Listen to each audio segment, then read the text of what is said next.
Hello, I'm Dr. Gary Namey, Workplace Bullying Institute Director. Welcome to the world of a former bullied individual named Laura. Laura's story, told about her lived experience, in her own words, features a unique spin on coworkers and bullying. Now, when I detect a teachable moment for listeners like you, I jump in. But the true value of this Targets as Teachers project at WBI is for website visitors who are unsure about what is happening to them to get clarification and validation from someone who's walked in your shoes and for whom the bullying has stopped. And now, Laura.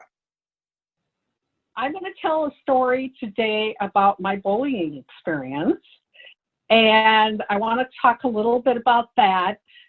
My boss was bullying me, along with some other people, but she was the major bully, and I'm going to call her Pat. She would do something to me at least once a week, and I realized as soon as I got her for a boss that I was going to be in trouble. She was petty, nobody liked her, and a little bit crazy. So I knew I was going to have trouble with her. So some of the things that she did to me over the period of a year and a half, she threatened to demote me. She constantly criticized me to the point where I was in tears. And some of the things she said were really personal criticisms, which were really hard for me to hear. I thought they should at least be a little more professional. She would do things like throw me to the wolves.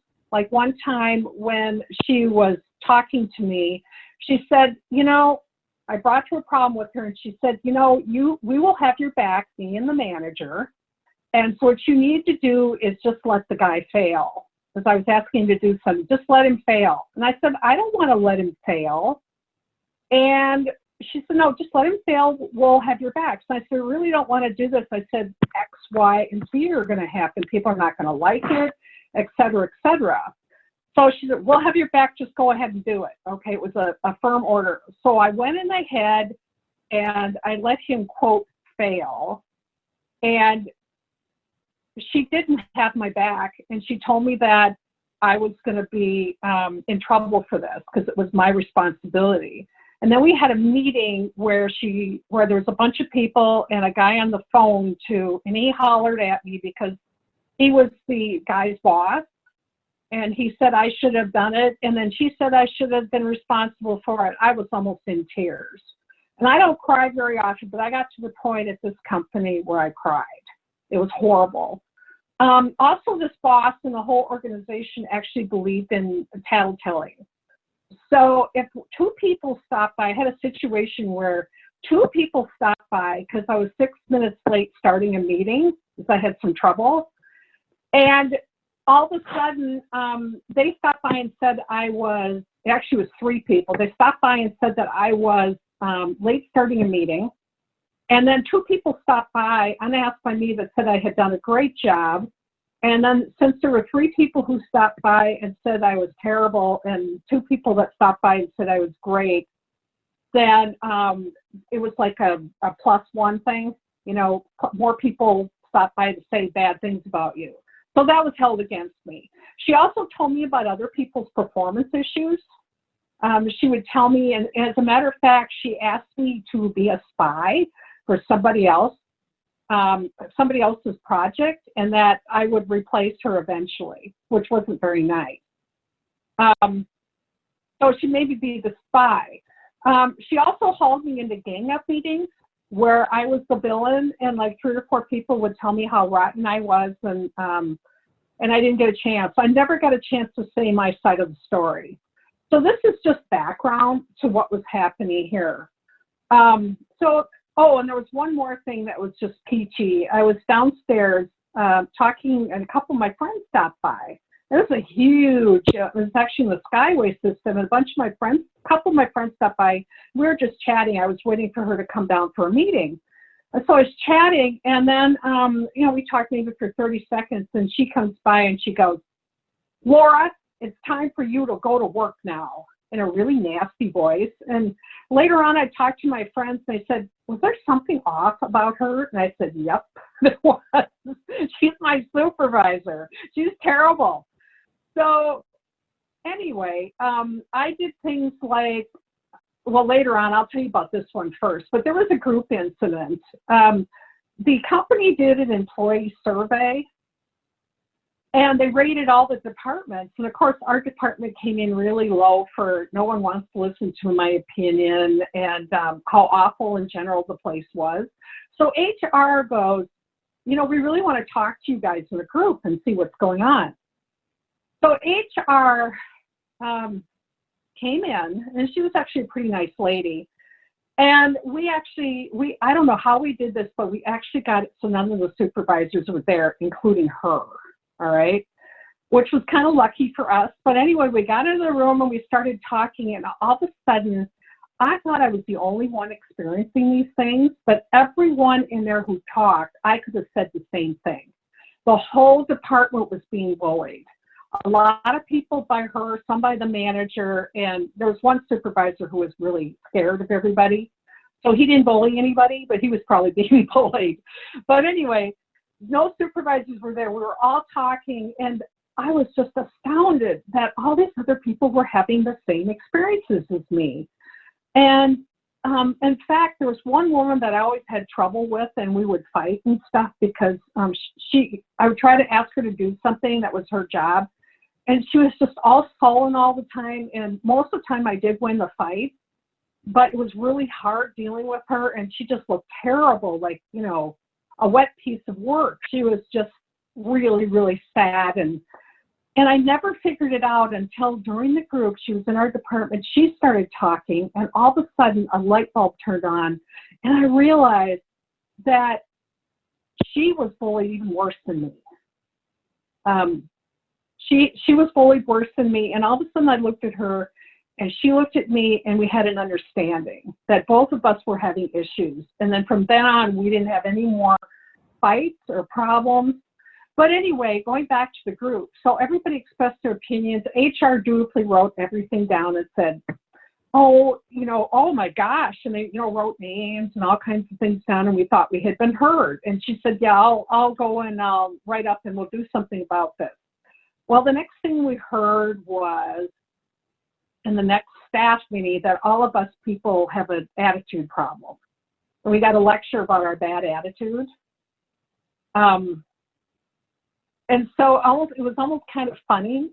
So after that meeting, the manager was supposed to write some stuff up.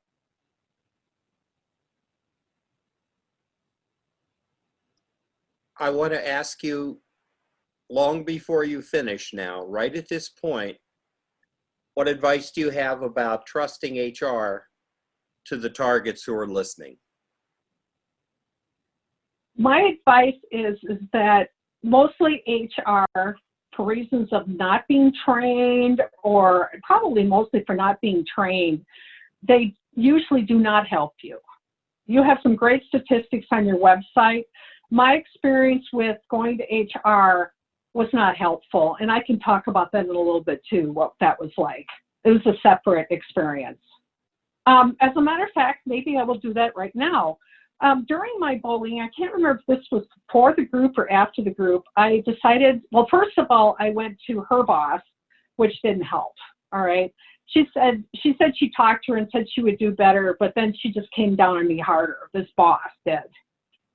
So then I went to HR, and I had everything all written up, all documented, everything, was ready to come in and talk to her and tell her what my experience was. And anyway, the lady seemed like she was listening to me, and I said, this has affected me so much that my performance has gone down. All of a sudden, her eyes bugged out, and it's like she all of a sudden came to this attention, like really intense.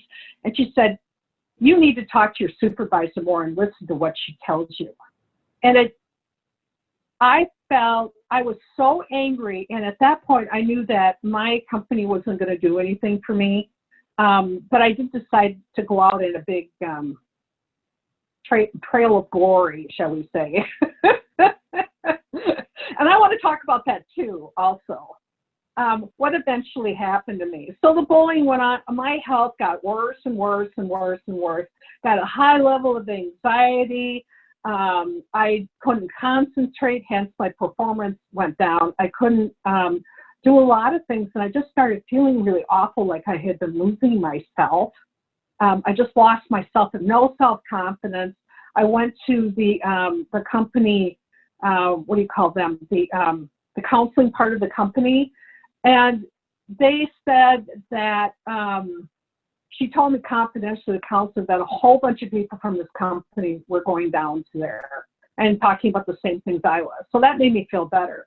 However, before I left, I made the opinion, I went out on medical leave twice for this. Went out on medical leave 3 times, came back, thought things were going to be better, and then went out again on it, and that's when I quit. But before I left, I talked to our the highest up boss I could find, and I told him of my experience, and I said, I just want other people to be helped. It's too late for me. And I told him about the whole thing and educated him a bit. And actually, I heard afterwards that these people got in trouble afterwards, after I had left, which was great. Okay, he did that. So I did that.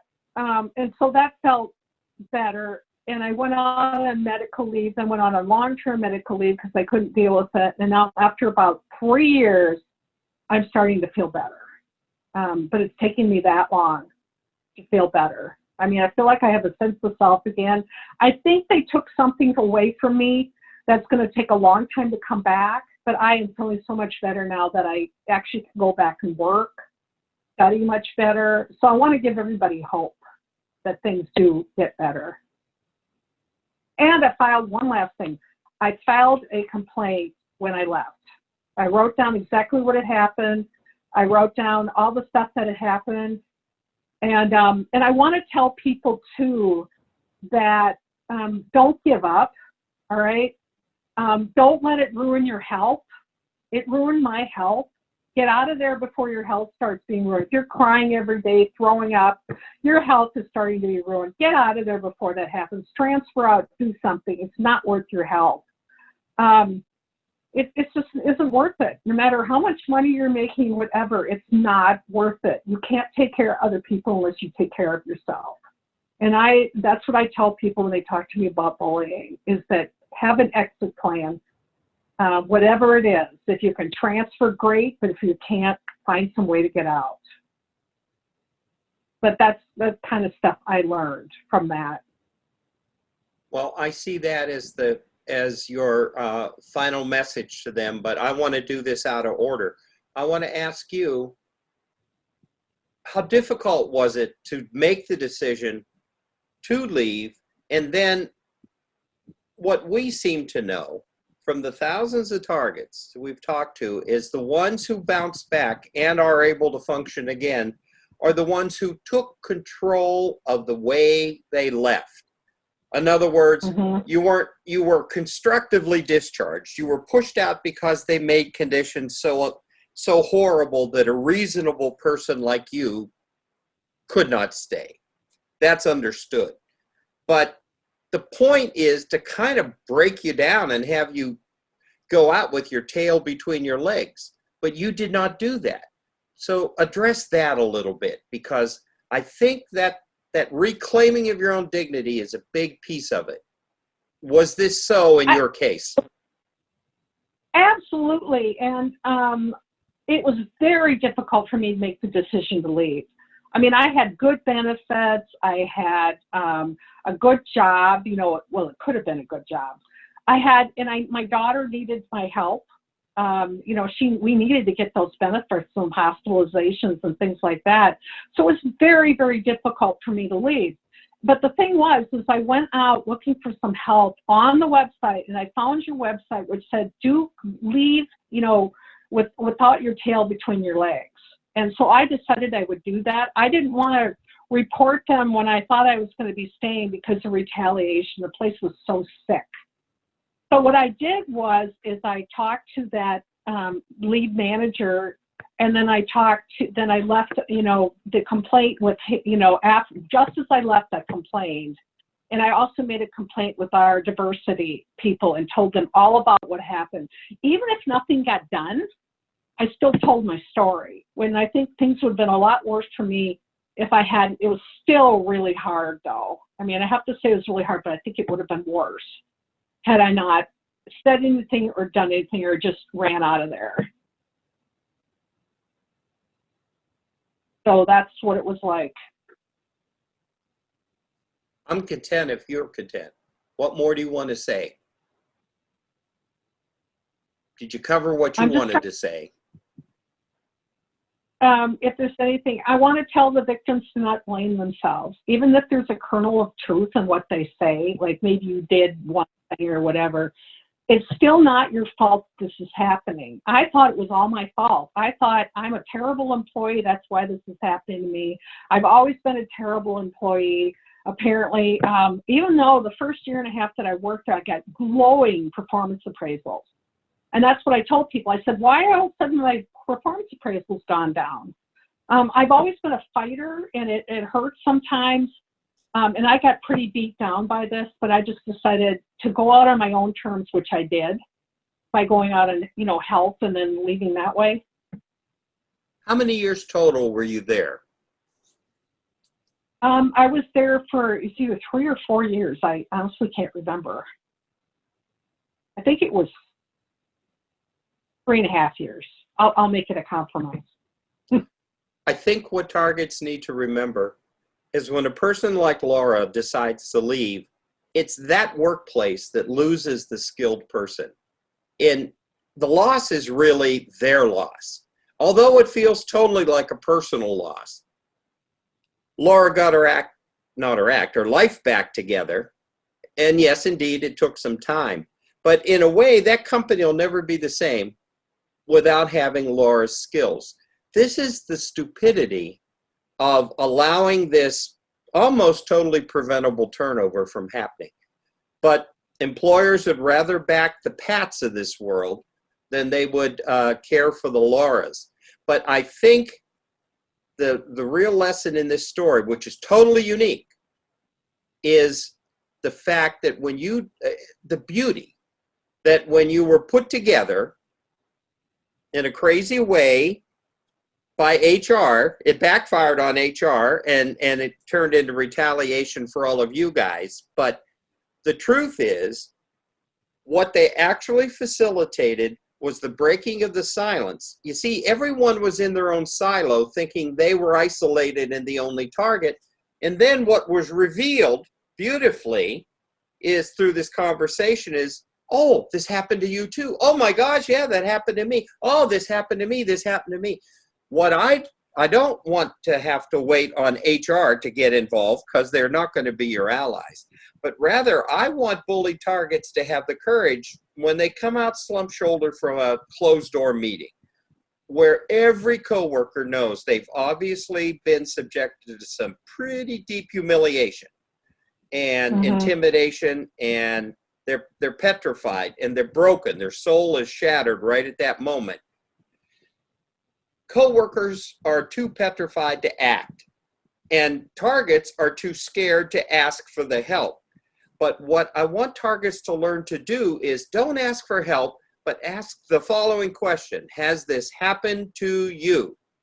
And as Laura told you, what you're likely to discover is, yeah, you're not the only one. Maybe you're the only one now, which is often the case, but someone was the prior target before that bully rotated to you. Or you were new to the group and that's how you got targeted.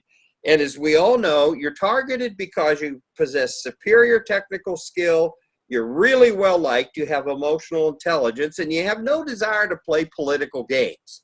So you're not a political person. That's not what you value, friendships and human bonds instead of political bonds and using people and Machiavellianism and all that. Now, here's the point. The quicker you can get your coworkers to say, yes, it has happened to me, now you have a discussion to have off-site at somebody's home or in a restaurant. Well, maybe at the time of this taping, we can't go to restaurants because of COVID. But long story short, find a way to meet, share the stories, share the tales of exploitation. Then you guys, as coworker group, can mount a plan because you do have power in the numbers.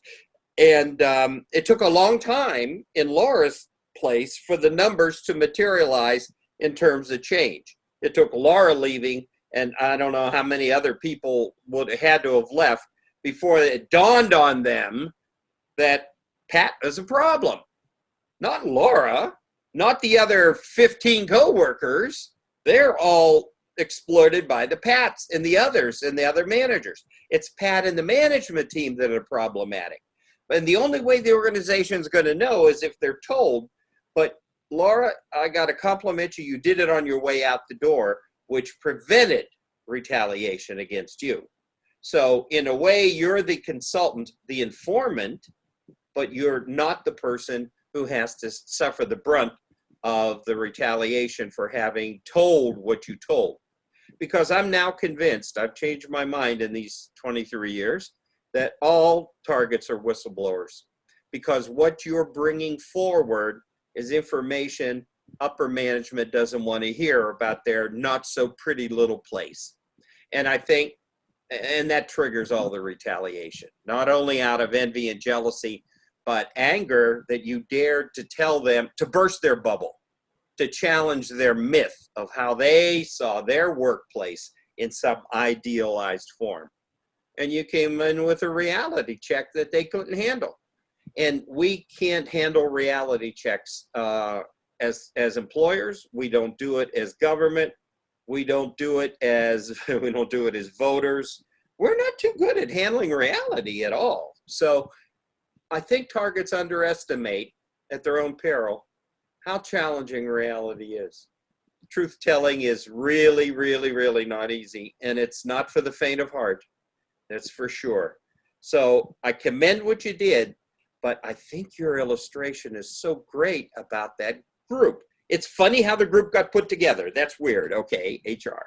But what came out of it was fascinating. I'm sure, after, like you said, in terms of that one relationship with the one woman, she realized that you were the same. And then you were past whatever differences you had. I think you can not only do that, but then the group could coalesce and say, oh, we're obviously in this together. So let's go. Number one, I would get them all reading. Everybody needs to know exactly what has happened to them. Of course, our website will tell them what's happened to them, but there are also a bunch of other books and things out there. But the point is, learn about it. Be a student of this thing, and don't let it lick you. Because actually, don't let it surprise you. I think that's the main thing. Okay. So, but I had to rattle on about that. I just think that's the most powerful part of your story, and nobody else has this. Nobody.